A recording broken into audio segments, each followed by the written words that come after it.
नमस्कार विद्यार्थी मित्रांनो, आपण विकास हे अर्थशास्त्राचं पहिलं प्रकरण बघत आहोत। आतापर्यंत आपण 3 व्हिडिओच्या माध्यमातून विकास या पाठाचा सगळा भाग बघत आलेलो आहोत। हा आता शेवटचा व्हिडिओ आहे की ज्यामध्ये आपल्याला या पाठातला शेवटचा घटक बघायचा आहे, तो म्हणजे विकासाची सूचक।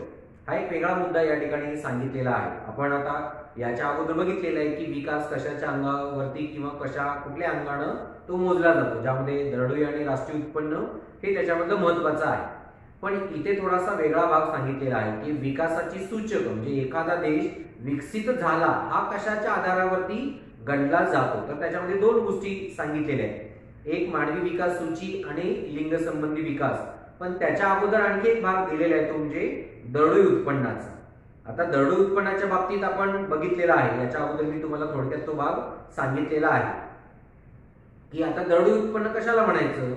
तर आपल्या देशामध्ये जेवढी लोक आहेत, मग 130 कोटी जी लोक आहेत, या 130 कोटी लोकांचं व्यक्तिगत उत्पन्न म्हणजेच त्याला दरडोई उत्पन्न असं म्हटलं जातं। आता हे दरडोई उत्पन्न मग काढलं कसं जातं? आता प्रत्येक व्यक्तीकडे जाऊन काय मोजलं जात नाही किंवा प्रत्येकाच्या घरात जाऊन मोजलं जात नाही। मग हे काढलं कसं जातं? तर आपल्या देशाचं एकूण राष्ट्रीय उत्पन्न त्याला एकूण लोकसंख्येनं भागलं असता आपल्याला दरडोई उत्पन्न मिळतं। म्हणजे एका आर्थिक वर्षामध्ये आपल्या देशाचं जेवढं एकूण राष्ट्रीय उत्पन्न असेल, त्या एकूण राष्ट्रीय उत्पन्नाला देशाच्या एकूण लोकसंख्येनं भागायचं आणि ते भागल्यानंतर जे उत्तर येतं त्यालाच मग दरडोई उत्पन्न असं म्हटलं जातं, ज्याच्या आधारावरती मग प्रत्येक व्यक्तीचं व्यक्तिगत उत्पन्न याच्यामध्ये येतं। म्हणजे जन्माला येणाऱ्या प्रत्येक बालकाची सुद्धा गणती या दरडोई उत्पन्नामध्ये होते आणि ज्या देशाचं दरडोई उत्पन्न अधिक तो देश आर्थिकदृष्ट्या संपन्न समजला जातो। त्यामुळे दरडोई उत्पन्न हे विकासासाठी अतिशय महत्त्वाचं मानक म्हणून ओळखलं जातं। कारण याच दरडोई उत्पन्नावरती पुढे ज्या 2 गोष्टी आहेत, मानवी विकास सूची आणि लिंग संबंधी विकास, या 2 गोष्टी ज्या अवलंबून आहेत त्या दरडोई उत्पन्नावरतीच अवलंबून असलेल्या दिसतात। आता इथे मानवी विकास सूची कशाला म्हणायचं, तर याचा बाबतीत भाग तुम्हाला मी या विकास या प्रकरणाच्या पहिल्याच टप्प्यामध्ये सांगितलेला होता। कारण आपल्या पाठ्यपुस्तकामध्ये जी पहिली ओळ दिलेली आहे की विकास कशाला म्हणायचं, तर व्यक्तीच्या राहणीमानाचा दर्जा सुधारणं यालाच विकास असं म्हटलं जातं, असं आपल्या पाठ्यपुस्तकामध्ये पहिल्यांदाच दिलेलं आहे। आणि त्याच्या अनुषंगाने मी तुम्हाला सांगितलेलं होतं की राहणीमानाचा दर्जा उंचावणं म्हणजे काय किंवा एकंदर विकास कुठल्या अंगानं मोजला जातो याचं तात्पर्य आपण मागच्या 3 व्हिडिओमध्ये बघितलेलं आहे। तोच भाग इथे आपल्याला परत एकदा पडताळून बघायचा आहे। तर याच्यामध्ये नेमकं काय दिलेलं आहे, तर मानवी विकास सूचीमध्ये एक 3-4 गोष्टी प्रमाणानं घातलेल्या आहेत। त्यामध्ये एक, दरडोई उत्पन्न वाढलं पाहिजे, त्याचा राहणीमानाचा दर्जा सुधारला पाहिजे, व्यक्तीला पौष्टिक आहार मिळाला पाहिजे, चांगलं आरोग्य मिळालं पाहिजे आणि त्याच्याबरोबर चांगलं शिक्षण मिळालं पाहिजे। या सगळ्या गोष्टी जिथे गणल्या जातात त्यालाच मानवी विकास सूची असं म्हणतात। म्हणजे आता मानवी विकास सूची म्हणजे काय, तर मानवाचा विकास कुठल्या तत्वांवरती कुठल्या सूचीवरती अवलंबून आहे त्यालाच मानवी विकास सूची असं म्हणतात। की ज्या ठिकाणी चांगलं आरोग्य आहे तिथे माणूस विकसित मानला जातो, जिथे मानवाला चांगला सकस पौष्टिक आहार मिळतो तिथे मानवाचा विकास झाला असं म्हटलं जातं, ज्या देशामध्ये चांगल्या दर्जाचं शिक्षण मिळतं तिथे मानवाचा विकास होताना दिसतो असं म्हटलं जातं। म्हणजे ज्या ज्या घटकांवरती मानवी विकास अवलंबून आहे त्यालाच मानवी विकास सूची असं म्हणतात। याच्यामध्ये मग राहणीमान आलं, आरोग्य आलं, आहार आलं आणि शिक्षण आलं, या 4 गोष्टी इथे महत्त्वाच्या आहेत। राहणीमानाच्या बाबतीत तर मी याच्या अगोदर 3 व्हिडिओमध्ये तुम्हाला सांगितलेलं आहे की आज आपण ज्या पद्धतीचं जीवन जगतो आहोत यापेक्षा चांगलं जीवन आपण जगलो पाहिजे भविष्यामध्ये, तरच आपल्या राहणीमानाचा दर्जा सुधारत आहे असं आपण म्हणू शकेल, अन्यथा नाही। म्हणजे राहणीमान सुधारवणं हे पहिलं तत्व आपल्या विकासामध्ये मांडलं जातं। जसं मी उदाहरण दिलं होतं की एक व्यापारी चालत, सायकल, मग बाईक आणि मग 4 व्हीलर, ही जशी विकासाची त्यानं टप्पे गाठलेले आहेत हेच खरं तर मानवाच्या विकासाचं तत्व मांडलं जातं। त्यामुळे नेहमी मानवानं स्वतःची प्रगती साधली पाहिजे तरच तो विकसित होत आहे असं म्हटलं जातं, स्वतःचं राहणीमान सुधारत आहे असं आपण म्हणतो। त्यामुळे हा राहणीमानाचा दर्जा उंचावला पाहिजे, पण त्यासाठी पोषक वातावरण पाहिजे। म्हणजे काम करणाऱ्या हाताला काम मिळालं पाहिजे, कामानुसार चांगले वेतन मिळालं पाहिजे, किंवा कामानुसार मूलभूत गरजा उपलब्ध झाल्या पाहिजे, माफक आणि मुबलक प्रमाणामध्ये, या सगळ्या गोष्टी राहणीमानाच्या दर्जामध्ये येतात. त्यानंतर ज्या देशामध्ये आरोग्यविषयक सुविधा चांगल्या आहेत, जे मी परवाच्या व्हिडिओमध्ये तुम्हाला सांगितलेलं होतं की जर एखादा माणूस काम करायला सक्षम बनवायचं असेल तर त्याचं आरोग्य निरोगी राहिलं पाहिजे. जर माणूस निरोगी असेल तरच त्याच्याजवळ काम करण्याची क्षमता येते, अन्यथा ती येत नाही.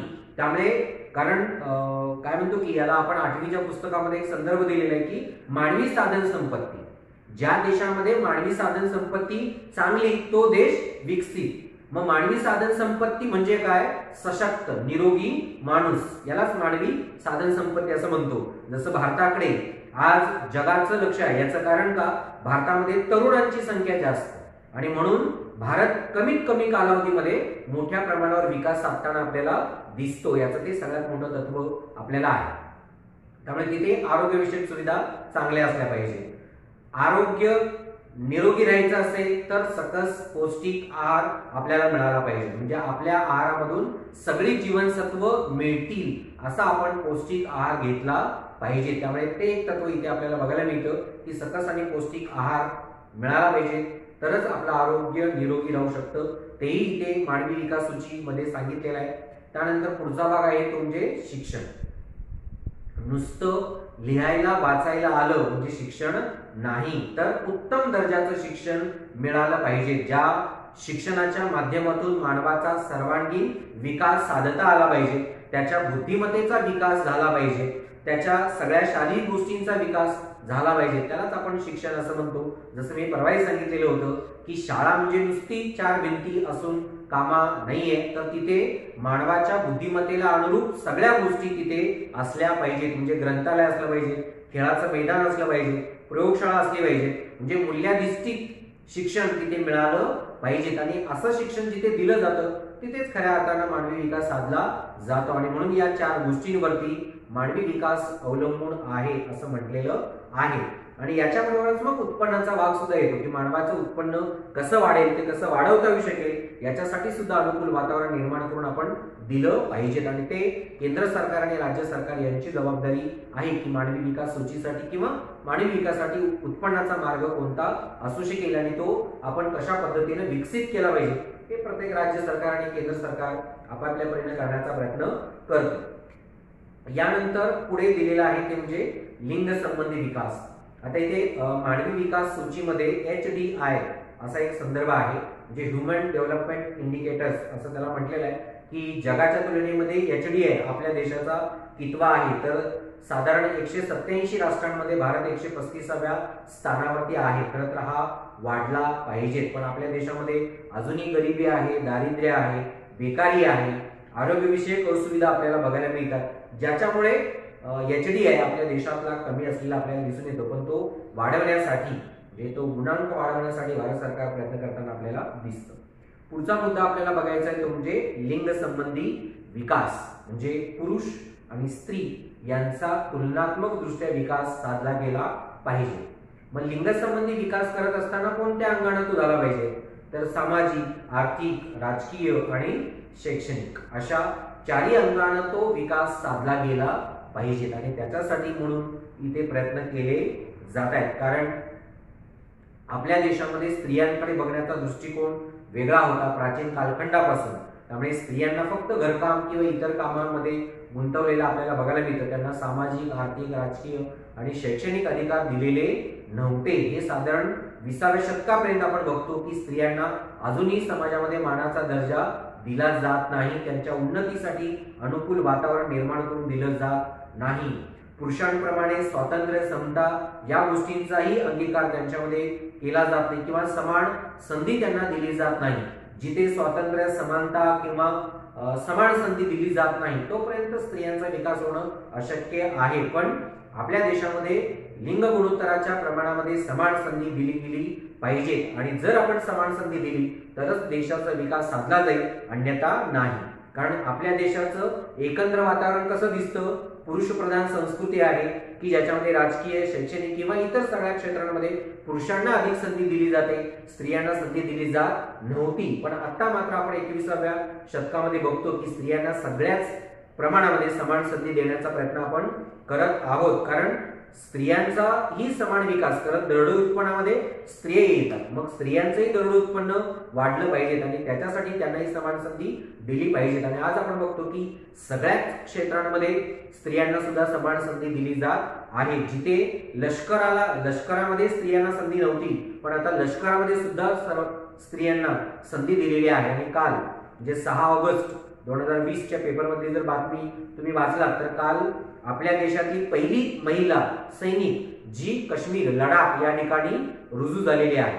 म्हणजे जिथे लडाख अतिशय विध्वंसक परिस्थिती जिथे आहे, जिथे वादाचे मुद्दे आहेत, अशा ठिकाणी सुद्धा स्त्रिया देशाचं संरक्षण करताना आपल्याला दिसत आहेत। म्हणजे स्त्रिया आज कुठल्याही क्षेत्रामध्ये मागे राहिलेल्या नाहीत, कारण लिंग संबंधी विकास साधला गेला तरच देशाचा विकास होतो हे तत्व भारत सरकारने स्वीकारलेले आहे। आणि ज्याच्यामुळे आज राजकीय, सामाजिक, शैक्षणिक किंवा इतर सगळ्या क्षेत्रांमध्ये समान संधी, पुरुषांप्रमाणे समान संधी देण्याचा प्रयत्न आज महिलांच्या बाबतीत केलेला आपल्याला दिसतो।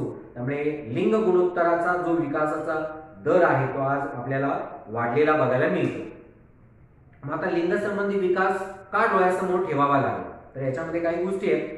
आपल्या देशामध्ये कामाच्या संधी दिल्या जात होत्या, पण स्त्रियांना कमी वेतन दिलं जात होतं, त्यांच्या आरोग्यविषयक काळजी घेतली जात नव्हती, म्हणजे आरोग्यविषयक समस्या होत्या, आहार निकृष्ट दर्जाचा त्यांना दिला जात होता किंवा ते घ्यायचे। आज आपण घरातलं जरी वातावरण बघितलं तर आपल्या घरामध्ये जरी शिळं जर अन्न शिल्लक राहिलं तर ते स्त्रियाच खातात, पुरुष सहसा शिळं अन्न खात नाहीत। म्हणजे आपल्या घरामध्ये ते चित्र बघायला मिळतं की अन्न टाकावं लागतं म्हणून शिळं अन्न स्त्रिया खाण्याचा प्रयत्न करतात। त्यामुळे आहार निकृष्ट दर्जाचा घेतात, त्याच्यामधून इन्फेक्शन त्यांना होताना आपल्याला दिसतात, ज्यामुळे आरोग्य समस्या त्यांच्या बाबतीत आहेत। त्यानंतर शिक्षणामध्ये मागासलेपणा आहे, कारण आता कुठे आपण 20व्या शतकामध्ये स्त्रियांना शिक्षणाची दारं खुली करून दिलेली आहेत, त्यामुळे आता कुठे स्त्रिया शिकायला सुरुवात झालेली आहे। पण एकंदर विचार केला तर आपल्या देशामध्ये शिक्षणामध्ये सुद्धा स्त्रियांचं मागासलेपण होतं। तसंच स्त्रियांवर मोठ्या प्रमाणावर अन्याय आणि अत्याचार केले जातात, ज्यामध्ये सगळ्यात भयानक जे चित्र आज आपल्याला बघायला मिळतं ते म्हणजे स्त्री भ्रूण हत्या।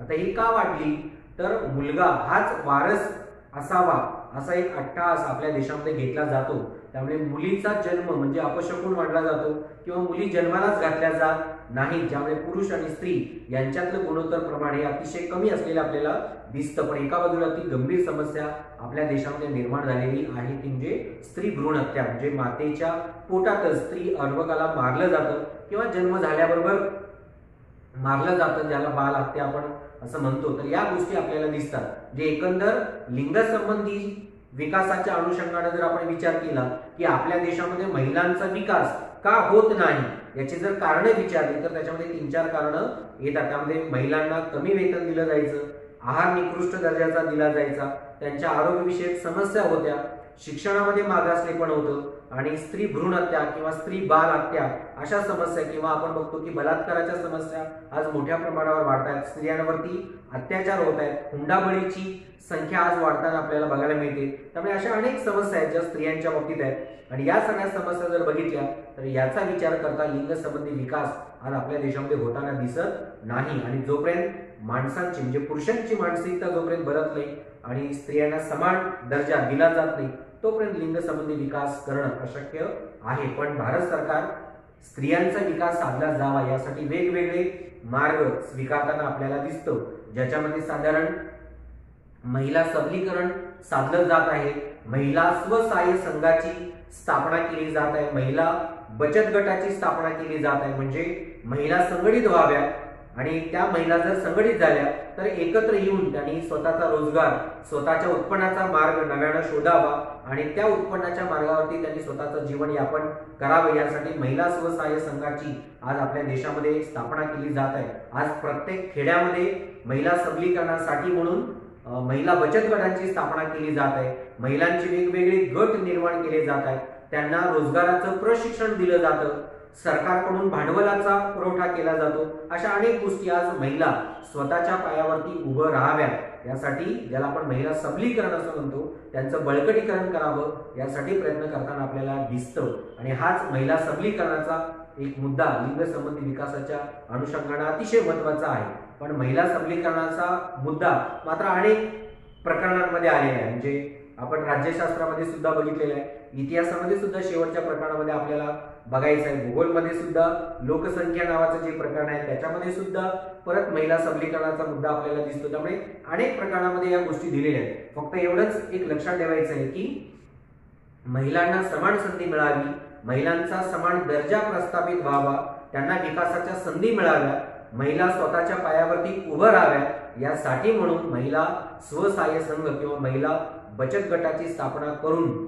या ठिकाणी महिलांचं सबलीकरण साधलं जात आहे. तर अशा एकंदर या पाठामध्ये म्हणजे विकास हे जे प्रकरण दिलेले आहे की ज्याच्यामध्ये महत्त्वाचे 3-4 मुद्दे लक्षात ठेवायचे आहेत की विकास कशाला म्हणायचं, विकसनशील कशाला म्हटलं जातं, त्यानंतर दरडोई उत्पन्न म्हणजे काय, राष्ट्रीय उत्पन्न म्हणजे काय, मानवी विकास सूची कोणकोणती आहे, स्त्रियांचा विकास का साधला जात नाही, स्त्रियांच्या विकासासाठी असलेल्या समस्या कोणत्या आहेत, आणि मग महिला सबलीकरण कशाला म्हटलं जातं. असे 5-6 मुद्दे या पाठातले अतिशय महत्त्वाचे आहेत जे तुम्हाला बोर्ड एक्झामसाठी विचारले जातात. तर असे 4 व्हिडिओच्या माध्यमातून अर्थशास्त्राचं पहिलं प्रकरण या ठिकाणी संपलेलं आहे. तर आपल्याला या पाठामध्ये व्यक्तीच्या विकासावरतीच देशाचा विकास अवलंबून असतो हा मतितार्थ या पाठाच्या अनुषंगाने आपल्याला समजलेला आहे. तर इथे हे प्रकरण संपलेलं आहे. धन्यवाद.